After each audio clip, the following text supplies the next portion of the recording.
So one of my main interests and one of the big ones that people in Broken Hill know me for is my film work, so acting. So I started doing acting. I was 8 years old and I joined Moxie, which was run at Theatre 44 back in the day, and it was just like a improv acting group. They did a few plays and it was just like a few like acting little activities and stuff like that just to build more confidence. Meet 22-year-old Airlie Gladman, who was born in Broken Hill and enjoys being creative and takes any opportunity that comes her way. She is today's guest on A Home in the Outback, an independent podcast about people living, working and creating in the far west of New South Wales. I'm your host, Catherine Waite. Airlie is the daughter of a local GP in Broken Hill. Her dad trained to be a doctor as a parent, and so Airlie and her siblings moved around a lot as children. The family moved back to Broken Hill when Airlie was in grade 7, and she has remained here since. Unfortunately, Airlie was bullied in high school in Broken Hill and eventually dropped out altogether. However, she has a strong work ethic and remained positive and looked for opportunities to be engaged in the community and to be creative. She has made a themed wedding dress, built her own bed, altered her own clothes, acted in films and live shows, been a tennis coach and worked at Bell's Milk Bar. Airlie is renovating a house in Broken Hill with her partner and wants to create a beautiful garden. She is currently studying primary education at university. Yeah, so I've been born and bred. So I was born in 2002 at the Broken Hill Hospital. I had a sister at the time and she is 2 years older than me. We lived in Broken Hill for a fair while. We lived in Adelaide, I think, for like 6 months when I was a baby, but I don't remember anything from it. Moved back to Broken Hill and then we left for Nairn when I was in year 1. So Nairn is like a tiny town about half an hour outside Mount Barker.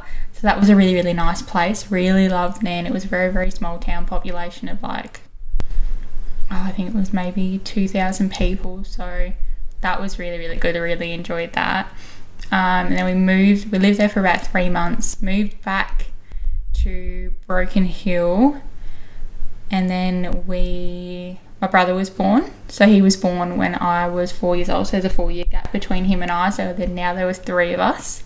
And then we moved in year 2, we moved to Mount Gambier, which is still one of my favourite places to live. Absolutely love that place. Such a beautiful town. And then we lived there for 2 years. And then we moved to Tamworth for 3 years and moved back when I started year 7. And while we were in Mount Gambier, my little sister was born, which there is a 11-year age gap between her and I. So there is 4 kids in total, which is good. And then, moved back in when I was in year 7 and been here ever since. I'm curious to know why you're moving around, obviously because of your parents and work. Yeah, so my dad is a doctor, so we moved around a lot when I was younger so he could get his qualification, and he had to do, different training in different areas and everything like that. So we moved a lot for him. When I was growing up, he was in the army as well, so he would go away, be in the army, and mum would so-called like single parent us, so to say. So she did that for a while, and then dad came back, and then we just continued moving so he could become a doctor. And then we've been back in Broken Hill ever since, and he's been working at the RFDS, which has been really good. He's loving it, which is good. Yeah, tell me about all your kind of interests. Yeah, of course. So one of my main interests and one of the big ones that people in Broken Hill know me for is my film work, so acting. So I started doing acting when I was I think I was 8 years old, and I joined Moxie, which was run at Theatre 44 back in the day, and it was just like a improv acting group. They did a few plays and it was just like a few like acting little activities and stuff like that just to build more confidence. And that was more where it came from, was just trying to build that confidence in me, because I was quite a quiet child, and then just really loved it. And then from there I got 2 extra jobs in films as well. So I did extra work in the TV show Wake in Fright. So that was really, really cool. Really enjoyed that one. That was filmed in Coburn, and it was just a normal classroom setting kind of thing. So I was just a school student in that one, just in the background. Coburn as in the border town? Yeah, the border town, yep. So we travelled there bright and early. I think it was, we had to be there by like 6 a.m. So mum drove me there, because back, I think it was like when I was 13 years old at the time. So mum drove me there early in the morning, and that was pretty cool. It was very like a small production crew, maybe of about like 25 people, so it wasn't too big. So that was really cool. Really enjoyed that one. And it was just cool. Like, that was my first film, to see how it was run and see what they do. And it was really, really hot there as well. I remember it being midsummer, but it was beautiful. Like, it was, we got to do it being in a classroom, so it wasn't too bad at all temperature wise. And then my second one was in the movie Loctus, and that was about 2 years after I did Wake and Fright, so I was about 16 at the time, I think. And I got to play an extra of a homeless person, so that was quite interesting. I remember it being midsummer, 40 degrees, and I had to wear like 3 layers, like long sleeves. There was a jacket and then a hoodie, and it was just absolutely burning on that film set. It was really, really hot. And then I played a dead corpse in another film. So I got to play, and that was done by like a bunch of college students. They came down from Sydney to Broken Hill just to do like a little film. I think it was for a film festival, I think they were doing it for. And that was really fun, because there was like 6 people on the crew, and we became all quite good mates. I really, really enjoyed that one, just because of how tight and funny, and you know, they're all college kids, so it was quite entertaining as well. And then... And something happened on that day with the blood? Yes. So with that one, they forgot to bring the flake blood all the way from Sydney, so because I'm playing a dead corpse, and I've been attacked by, I think it was like a dingo or something like that. I got attacked by something.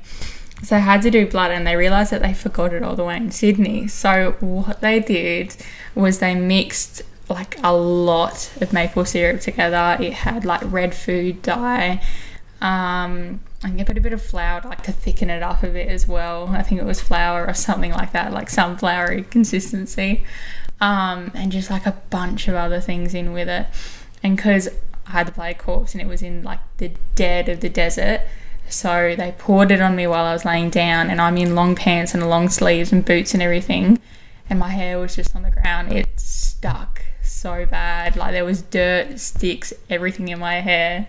And then went home, and it took forever to get it out of my hair, and it was just so gross, but it was so much fun as well, because it was like, we got to make the fake blood together, and I learned how to make fake blood as well, so a bit of a bonus as well. But I would never probably work it that way again, because it's sticky. Last year I got to do Mad Max Furiosa, which is coming out later this year, I think.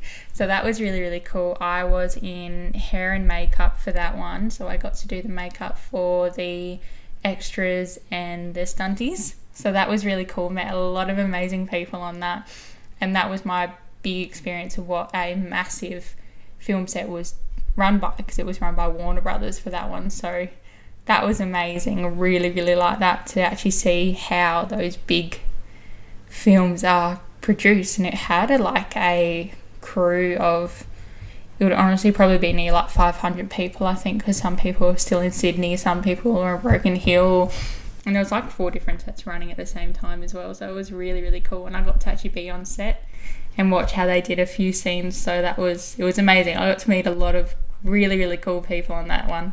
That was really cool. How are you getting your work? Is it just a local? So it ended up, I did a lot of acting through Jason King, because he ran the Broken Hill Productions, I'm pretty sure it's called. And I got a lot of acting from him, because back in the day I used to work at Bell's, so he was my boss back in the day. And then found a passion for acting, and he let me be on a few. So we did with him, he got me the jobs with extras, so that was amazing, very grateful for that. And then kind of just blew up from there. Like, a lot of people wouldn't like know me either from Moxie or from Jason or from just doing random shows, so I guess like my name just kind of like spread, which is a good thing as well. Mad Max, Jason got me on that one. which was really good. So he's got me most of my roles, so I'm really, really grateful for him and everything that he's done. So you worked at Bell's, in high school? Yeah, so Bell's was my first job, Aww. and I love it still. Like, absolutely love Bell's. Really, really good job. I love the tourist industry kind of thing, and I love telling, Broken Hill's always going to have that special place in my heart no matter where I go. And I guess for Bell's, like, people would come in from everywhere, all over the world, because it's such, Broken Hill's known for Bell's, I guess. They're known for many things, but Bell's is definitely one of them. And then just, people from different, cultures, over the world, different places, and they've got different perspectives. I just love telling them about Broken Hill and really enjoyed it. And then you get told so many stories as well. So, and it was just a fun place to work. All the staff was fantastic. Really, really good job. Really loved it there. And talking about Bell's, I know that you're also doing or have done a current little skit at Bell's. Yeah. Tell me about that. Absolutely, that is correct. I did forget about that one, actually. So every Thursday morning, the Indian Pacific train comes in and they do a tour from Sydney to Adelaide, and they run through Broken Hill as one of their stops on the way to Adelaide. So part of it is they get to pick, I think there's 4 different shows that happen at the same time at 6 a.m. on a Thursday. And one of the ones that they do is a skit at Bell's Milk Bar at 6 o'clock. So it's about a young girl named Cindy. Oh my God, I almost forgot the name. And I play that character. It's about, a young girl named Cindy, and she wants to continue working at Bell's, but it's based in the 1952. So at that time, the union, if you were married, you couldn't work. You were a stay-at-home wife, you had to look after your kids, cook the meals, and that was your job. And, the husband would work.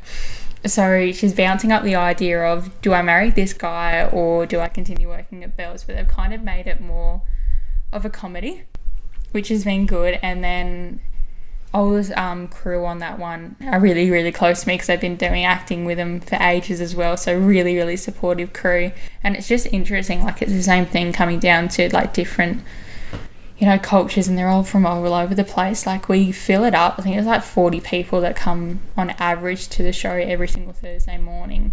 And although it's the same plot and script and everything like that, but because it's an interactive script, and the audience actually talk to you, so it's never ever the same each week, and I love that. And then at the end of the play, we'll go around the room and just talk to them and be like, where are you from? Have you been to Broken Hill before? And a few people, because it's based on the union, would actually come up to us and be like, I couldn't work back in the day either, and I had to do this and I had to do that. So it's actually really cool because you learn a lot of different things from people. So other interests that you have in town, I know that you love sewing. Yes. So I learned how to sew when I was in Mount Gambier. So Mum put us up to sewing lessons, and Mum's a very creative person herself. I look up to her a lot because she, does painting, sewing, crochet. She's tried knitting.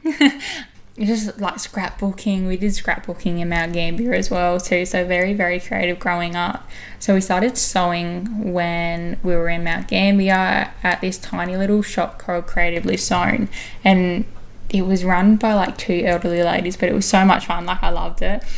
Got a sewing machine while I was there, made a quilt and everything, made a few toys, teddies, heaps of different stuff while I was there. And then when we came back to Broken Hill, I just continued to sew. I loved it, so I'd make a few things, just random bits and bobs. And then I was a sewing teacher for, I think, probably about 6 months. One of Mum's friend's daughters was actually interested in learning how to sew, and I put my hand up and said, yeah, sure, why not? So I taught her how to sew.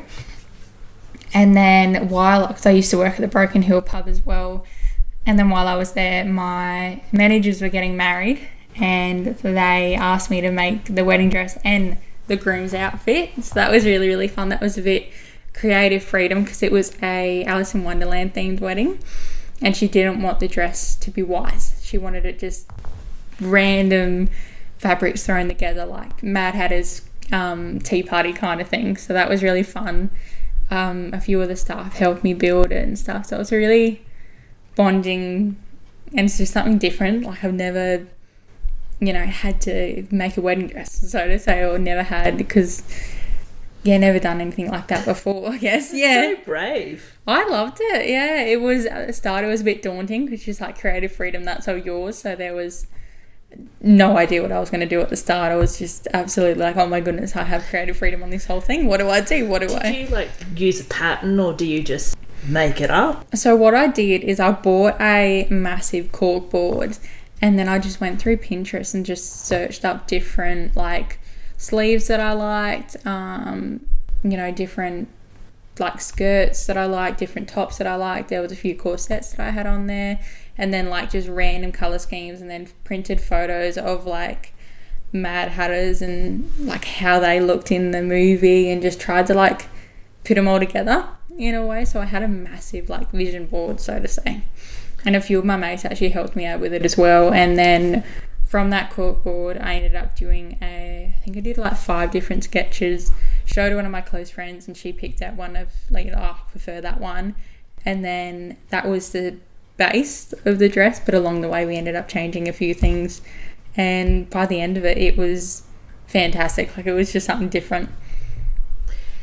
Yeah, I would never do something like that, but that's me. It was very daunting. It was like, was it going to fit her? Is she going to like it? Like it's a wedding. Yeah, it's a wedding. The pressure's on. Yeah, the pressure was definitely on. So did she like it? She did. Yes, no, she absolutely loved it, which was fantastic. Really, really happy with it. She said it was exactly what she wanted. Like it was just different. Like it was so it started as she bought me like just a normal dress. She's like, this dress fits me, can you fix it? So we ended up putting flowers down the end of the dress and like flowing them up kind of thing. So it was heavy down the bottom, and then it kind of just eased once it got to the top. With the sleeves, she bought this like pattern skirt, and we ended up cutting it out and making like really puffy sleeves. I corseted the back of the dress.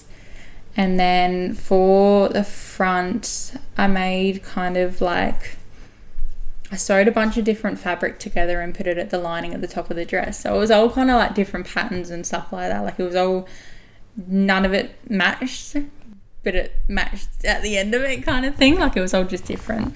And then with the groom, he wanted more of a, like Queen of Hearts kind of vibe. So with the tuxedo, like half of it was red and the other side was black, and then with the pants I had like checkered patterns and stuff like that, had gold strips on it, so it was all just different. Are you sewing now? Every now and again. Normally I find just like fabrics that I like at the op shops, or I'll find shirts and pants and I'm just like, oh, they're a bit too big. I think the most recent one, like about 2 days ago, I bought just a pair of black shorts and they were too big for me, so I tightened, like fixed them. So it's more just alterations at the moment. What would you like to do? Would you like to do more designing, or just making clothes for yourself or other people? I'm not too sure. I mean, one of my big dreams is I want to open up like a creative shop, I guess, like, sell fabrics and have sewing classes there, and have some wool, maybe do some crochet classes. Like, just, I would love to do a creative shop. With the help of my mother, of course. I would love to do that together, since she's the one that taught me how to, be creative, and creativeness is a massive part of my personality, I would say. So I owe it to her. I used to want to be a fashion designer. I did my fashion designing certificate. I got halfway through it, but I had to stop, unfortunately, just due to some circumstances. But really enjoyed it. I really enjoyed it. So I guess I'm not too sure, but I do like making my own clothes, that's for sure. Where did you go to high school? So I started at Broken Hill High. Enjoyed Broken Hill High. Like, I had a really close group of friends there.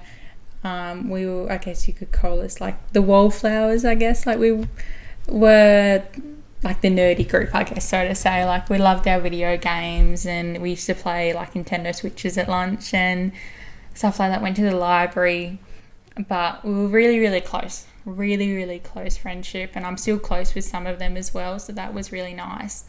And then, unfortunately, I started to get bullied at Broken Hill High, so I ended up going to homeschool. So I did double distance ed for about 6 months. I ended up stopping that just because it gets lonely after a while. I guess like you're sitting in a room for like 6 hours a day, 5 days a week, and it just gets to the point that you're like, oh, you're sitting all by yourself. Like you talk to people, like your teachers and stuff on the computer, but it's not the same. So I struggled a lot with that, but I'm happy I got that experience though. And then I ended up going to Williama, since Broken Hill only consists of 2 high schools. So went to Williama and I did 2 weeks there and then dropped out. Because unfortunately, Broken Hill being such a small town, if you get bullied at one school, it's likely you're going to get bullied at the other because it's just a small town. Unfortunately, it continues. So I just got to the point that I was just like, it's just not worth it. Kind of thing. And like I didn't know how to stand up for myself. And you didn't worry about not finishing school, or you weren't? Not really. Like my older sister didn't finish school and she's studying psychology and she loves it, so I guess she's successful and she didn't finish high school, so there wasn't a lot of pressure. I guess like there was pressure to finish high school, but at the end of the day it was, you got to do what you want to do, but if you want to finish high school, like just don't go home and not do anything, kind of thing. So I left high school. I started studying land care, environmental science, and then I got a full-time job at the super clinic as well, so I was doing things, so there wasn't a lot of pressure. But I mean, like I've run my own company for tennis. Like I was a nanny for a while and then I was doing film gigs, so I guess like for not finishing school I'm pretty happy with myself, I guess. You mentioned tennis, and people do know you in town as the tennis coach for kids. I have heard of you.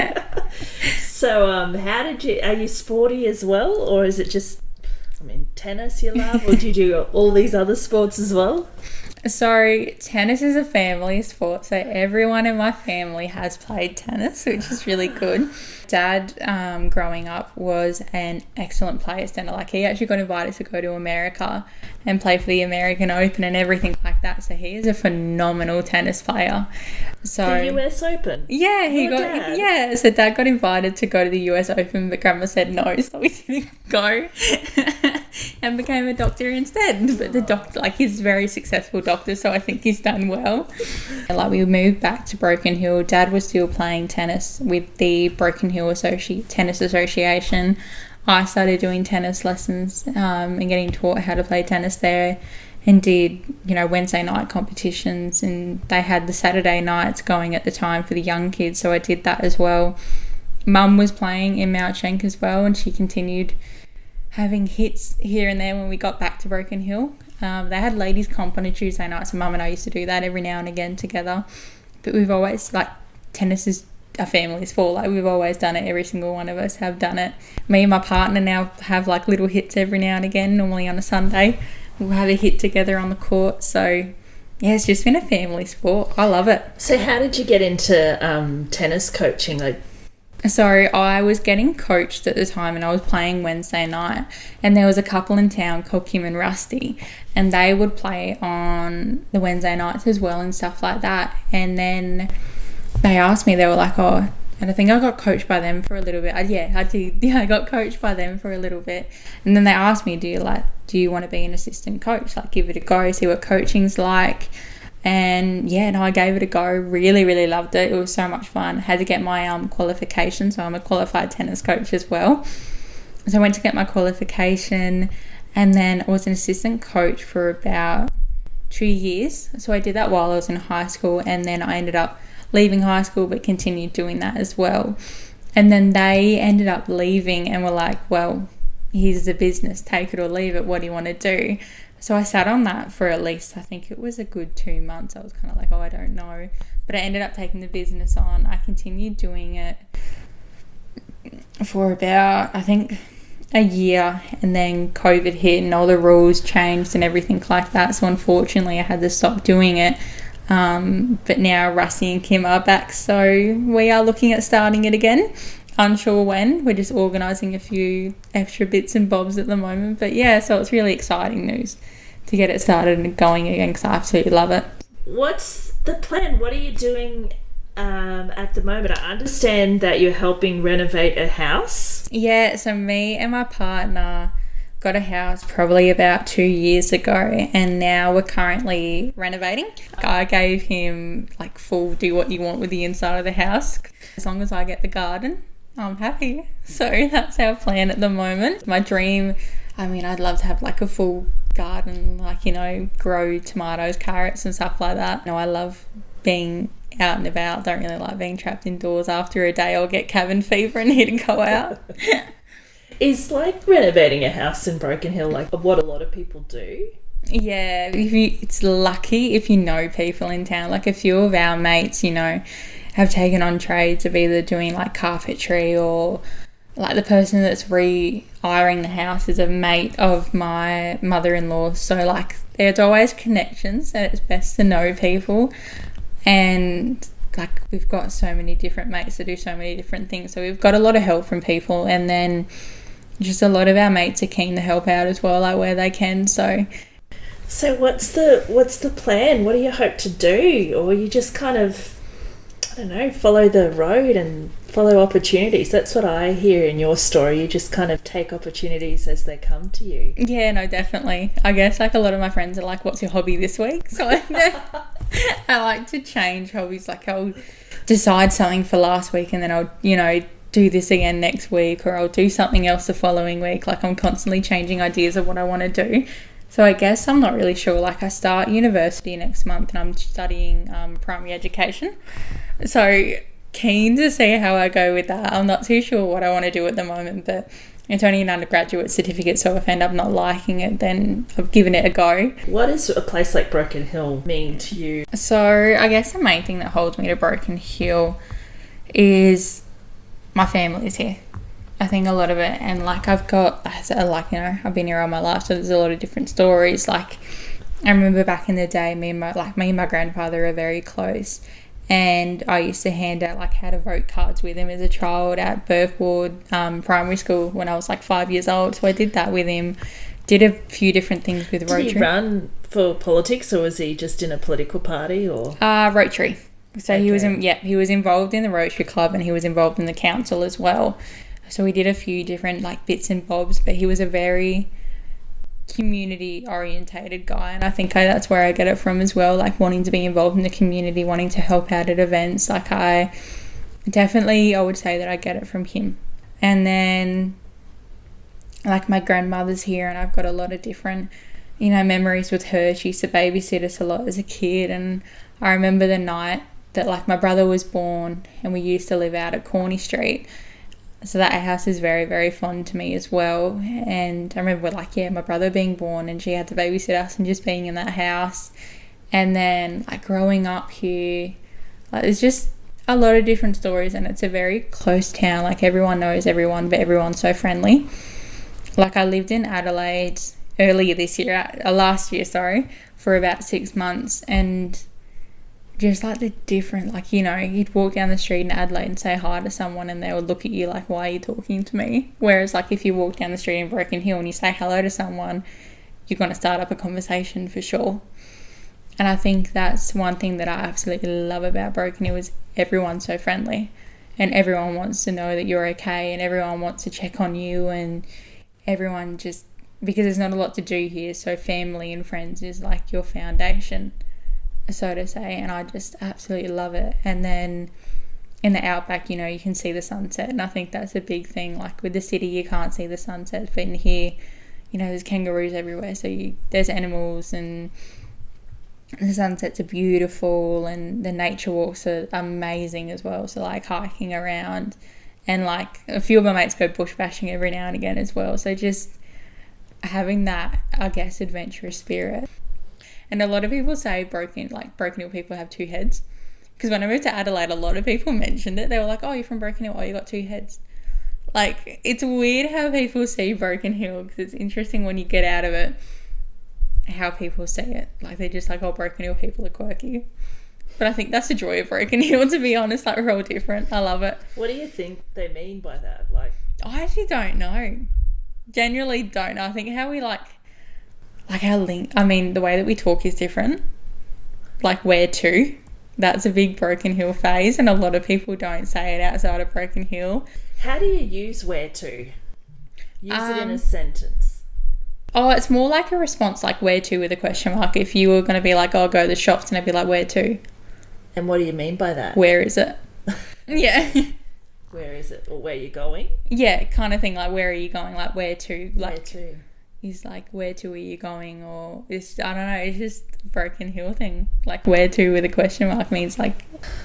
It's been so much fun chatting to you and getting to know you a little bit better. Thank you. Vice versa. And I look forward to seeing how your life unfolds and where you end up in the future, and how, Thank you. how Broken Hill forms part of that journey too. That was Airlie Gladman, who shared her experience of living in Broken Hill and being a creative person.